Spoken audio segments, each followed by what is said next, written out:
Hey, it's Pastor Scott here. Have you ever met people, but especially Christians, who seem to have a lot of natural talent, natural raw talent, or gifts that God has given them? You know, in the parable of the talents, it almost seems unfair because it says that God had three people.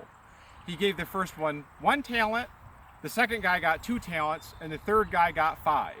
Now, why did God choose to give the one guy 5 talents, but the first dude only had 1 talent?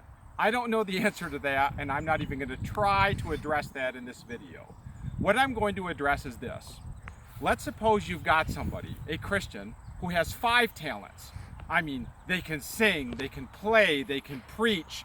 They're really great with people. They know the Bible really, really well and could just shoot verses out like a Gatling gun. Very talented, gifted people. And it's easy to look at somebody like that and say, wow, he or she just has an amazing calling on their life. But I'm going to tell you sometimes what that can do.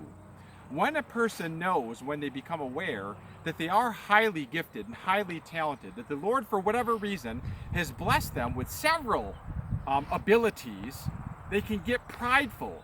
They can become a little bit arrogant. And a person like that can resist pruning. Take a look at this tree right here. What this tree right here has is a lot of talent. It's got good genes. You know, Christmas tree farmers have actually crossbred, grafted in species of trees that are really high quality so that they are much better quality from the ground up. They're much better quality from the minute you plant them to the minute you harvest them. They are going to naturally have better color. They're going to naturally grow more branches. They're going to grow more quickly. They're going to grow more full and have that wonderful pyramid shape that we all love so much. So wouldn't it be great if you were a Christmas tree farmer to just be able to grow a tree and never have to come out and prune it? Well, these trees do exist, but even the trees that are genetically superior to the ones that aren't still need to be pruned. As a matter of fact, I'm going to tell you a little secret here in the Christmas tree business. The more branches, the more fullness that a tree has, the more it needs to be pruned. Think about it. The more branches, the more cuts I have to make. This tree right here has a lot of natural beauty, a lot of raw beauty that came with its genes. But I'm going to tell you something right now. If I don't prune this tree, next year it will look wild, it will be sparse, and very few people will want it. So here's what this tree needs to have done. It needs for these wild branches to be pruned. Remember what I taught you in the previous video? Every time I cut the ends off of one of these, it's going to grow back even more thick, more beautiful than before.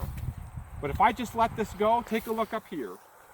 This tree has 3 heads. You ever known a person with 3 heads? It doesn't work out too well. I watched a movie about that once. This tree cannot have 3 heads. There can only be 1 head with every tree. So I'm going to cut the computers right out, and we're going to get it back to just 1. 1 head, Jesus Christ.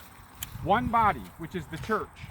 But guys, Jesus said in John's Gospel, He is the vine, and you and I are what?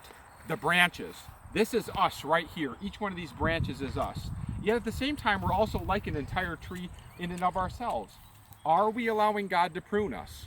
If you are a person who has a lot of natural talent, it just seems that God has really, really gifted you highly, I'm going to say this to you right now. Don't fall into the arrogance or the pride of thinking, wow, I'm all that. Everybody, both whether you have 1 talent, 2 or 5, everybody needs to submit to the Lord's pruning, because pruning is what bears fruit according to Jesus in John's Gospel.